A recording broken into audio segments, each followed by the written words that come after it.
You know the last game we played against West Ham? We finished at 10:30, 11. He went directly to the training center to make a treatment. At 11:30, 12 was him and Ruben who was to make a treatment. Of course, he's a professional. But ultimately, it's another 3 points, a step closer to everything, but maybe a little hairier than it could have been for the final few minutes.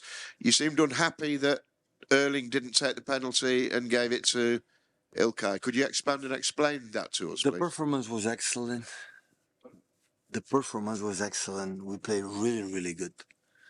We were not clinical enough for bodied football, but I'm not going to explain what's my feelings about the game for last 5 or 6 or 7 minutes, because in general it was really good. The first half better than the second, but the second was under control and everything. And who knows if Erling take the penalty and miss it? What happened if Riyad take the penalty and miss it? What happened if Ilkay Gundogan take a penalty and score? So the question is 2-0, who's the taker? The taker is Erling, is Riyad, they have to take it with 2-0. That's the first point. Second point, that means how is Erling as a person. So I said many times, he incredible, wanna score goals, but at the same time, the team, the mates, is the same important, you know. He had chances to score a goal, they didn't convert, but he played outstanding game, Erling. Play with relation and the chances that he had, it doesn't matter. But with 2-0, especially in everywhere, especially in England, never is over. And I want, who's the taker, because I have more routine, have a specialist, and the other one to take it. But that's all. So that means the same. That means that Erling take a penalty or Riyad take a penalty, is going to score. Maybe don't. So who knows? Jamie? Hi, Pep. Just to follow up on the penalty, you said to after it was missed, you said to Erling, or you could be lip red anyway, so you have to take it. Yeah. Given how professional you are and your team, you must have been surprised Erling didn't take it for that very reason. Because he's so nice. Because he's so nice. Nice isn't always professional, is it? You understand what I'm trying to say? No, he's a professional, honestly. You know the last game we played against West Ham? We finished at 10:30, 11. He went directly to the training center to make a treatment.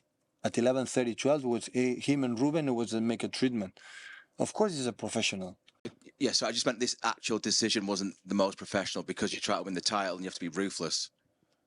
He's ruthless.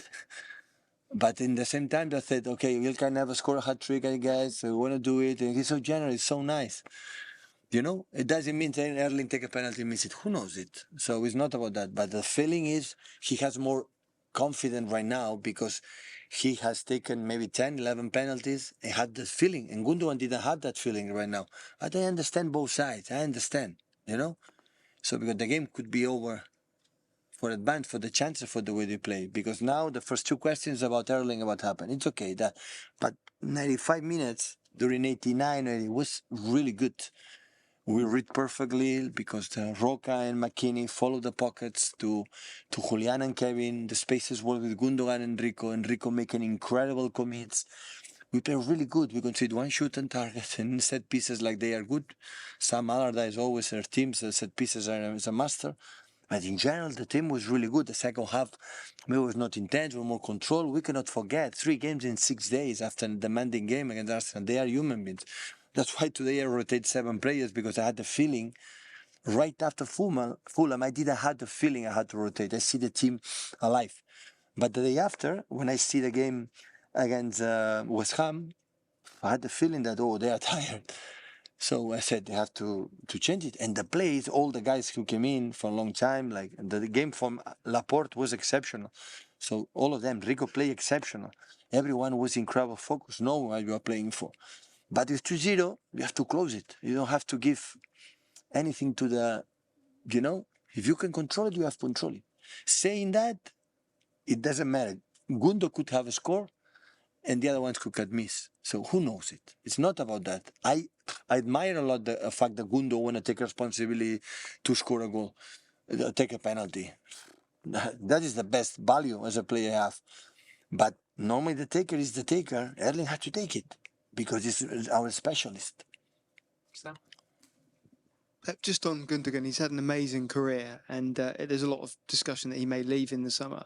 I wonder if he looks at what he's got here and the team that he's in, whether the temptation as a player is you've got the rest of your career to do other stuff, that really there must be a strong feeling that he should stay, that anything is possible in this side. I said about the contract is going to have the club is involved in that. You know, the club knows my opinion about that, but the club is above me and had a decision. We do it together. The decision always we take together, you know? Whatever, do it in good and bad together. So it's not necessarily Gundo scored 2 incredible goals. How good he played today. Reading the spaces, you know, he has everything.